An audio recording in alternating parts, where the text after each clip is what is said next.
extensions always. Okay, we'll be right back.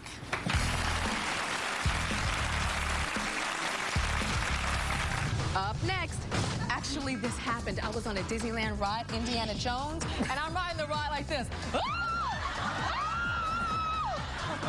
And later, is it legal for a boss to fire somebody because of what they put on their Facebook? Anyone can look at that page.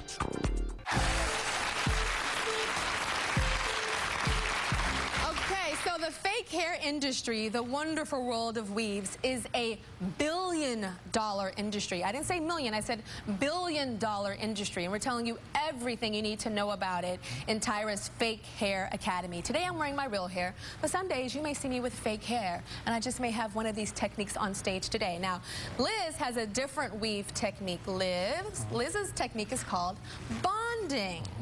Now, bonding involves glue, actually putting glue in your hair, actually on your scalp, but it's a special type of glue. Okay, so how long you been bonding? For like 2 years now. And what do you like about bonding? It feels like my natural hair. Well, it doesn't feel like exactly like it, but, yeah, but I it's can't flatter. tell that. Yeah, it's flatter. It's not like bulky, yeah. like if you were to get it sewn in. Yeah, this type of weave, like if your man wants to run his hand down it, it's like he would be going,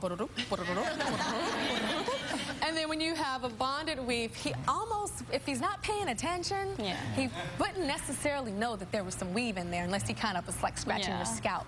Now, bonding is good because it's a temporary way to add volume and to add length to your hair, and it, as I said, it doesn't, you know, your man can't like snap and know what's going on. Now, I've never done this. I've actually been very scared of this, but the trick is that you actually glue it to your scalp, not your hair.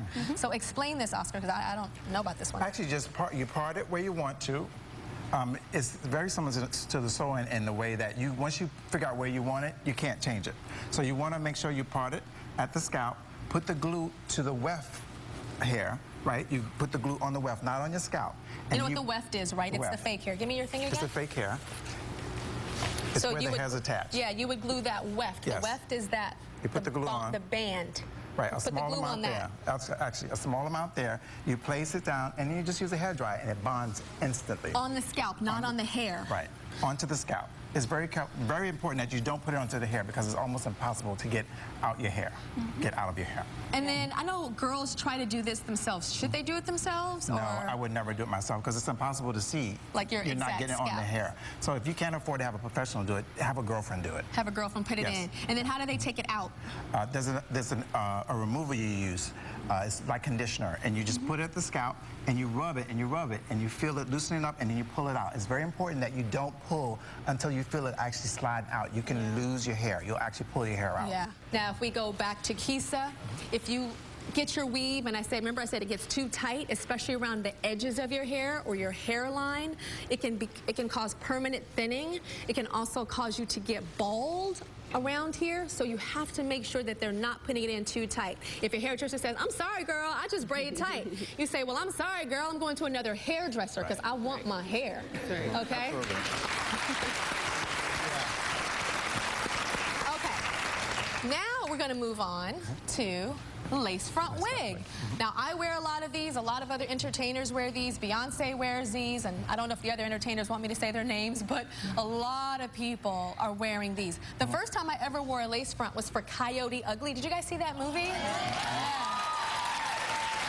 Well, there was a hairdresser. His name was Enzo, and he's like, "Tyra, I want you to have dark hair. Tyra, I want you to have dark hair. I want you to put this lace front wig." I had no idea what that thing was, but he put it on me, and I was like, wow, this is great. None of my hair was exposed, and it actually made the hair look like it was coming out of my scalp. Okay, let's break it down.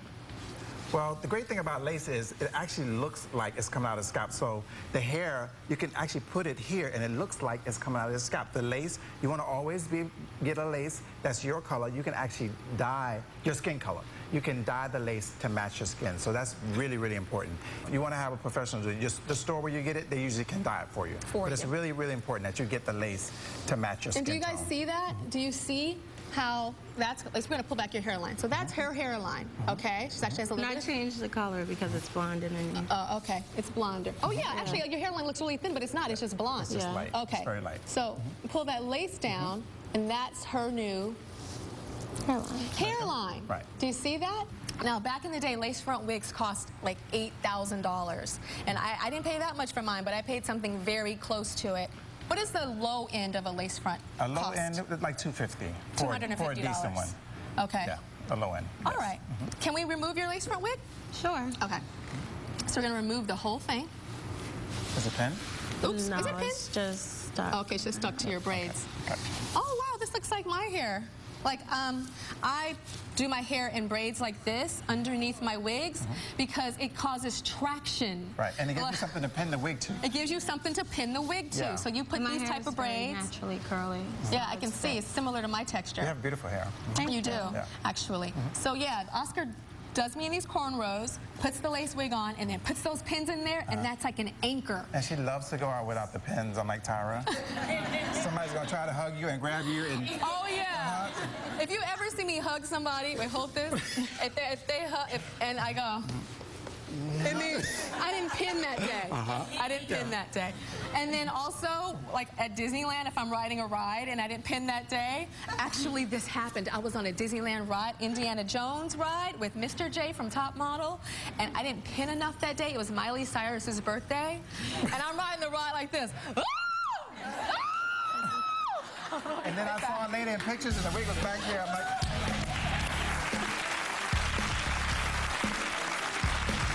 Up next, answers to all of your fake hair questions. Don't miss it. I was just wondering if they were done with animal hair. Like after they're used, like do you have to get rid of them?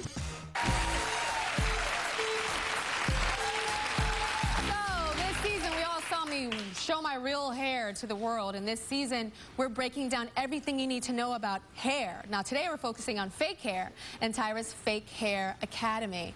We've talked about sewn-in weaves, clip-ins, bonded weaves, lace front wigs. And I know you guys have questions. I know Danielle has a question. What's your question? So I was wondering, because like I have short hair and it takes forever to grow, and I really want to wait for like extensions, but like after they're used, like do you have to get rid of them? No, you can keep the hair. If it's a good quality of hair and it holds up, you can keep that hair. Yeah, and also what I recommend, this is what Oscar and I used to do, is even with my clip-ins, what we used to do is, like he would put either the weave or the clip-ins in, and then when it was time to take it out, we would take it out in an order, because the hair on the top is going to be a little bit shorter, and if you want to reuse it again, you don't want to get like confused as like where this piece goes, if this was a left piece or a right piece. So we would take it out and then number it, like left side 1, left side 2, 3, 4. Back 1, back 2, 3, 4, right side 1, 2, 3, 4. So you know exactly where to put Right, it. and that way you wouldn't have to recut it. So you can use it over and over and over again. Over and over and over again. Okay. So, and the thing is, you kind of get what you pay for, you know. So if you invest in a quality of hair that is going to hold up, it'll last longer. Okay. Okay? Okay, who else has a question? What's your name? My name's Anna. What's your question? I'm very into sports, like snowboarding, surfing. So I've heard that if you get the weave, like you can't get the weave wet or you can't go swimming with it. Is that true? Can't get the weave wet?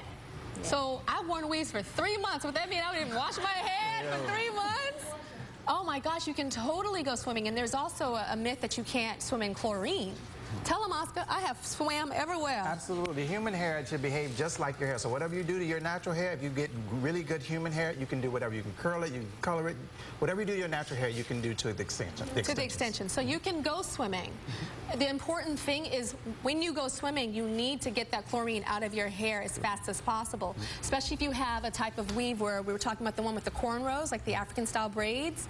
You have to rinse and get that chlorine out, because those braids will trap that water in your scalp, and all kind of chemicals are in there, and it can get gross. Absolutely. The other thing, and it can damage your hair. The other thing is that there's an issue with mildewing with hair weaves. If you don't dry your scalp enough, then you can get mildew, and it can start to stink.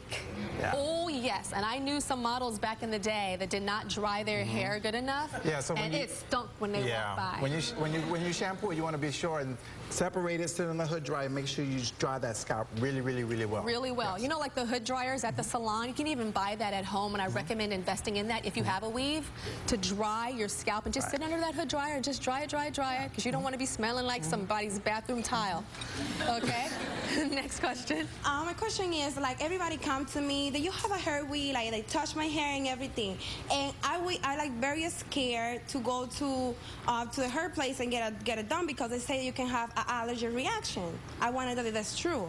Oh, to get an allergic reaction to weave? I've heard about that. I've had something similar, which I'll tell you in a second, like a little bit of an allergic thing. But is that true? Yeah, sometimes the hair's treated with different chemicals. So if you're allergic to whatever chemical they treated it with, you can definitely have an allergic reaction. But most of the time, it doesn't happen. Yeah. It's very rare. I had a reaction that, an allergic reaction that I don't even know if it was necessarily weave related, but when I had a weave and I was trying to do the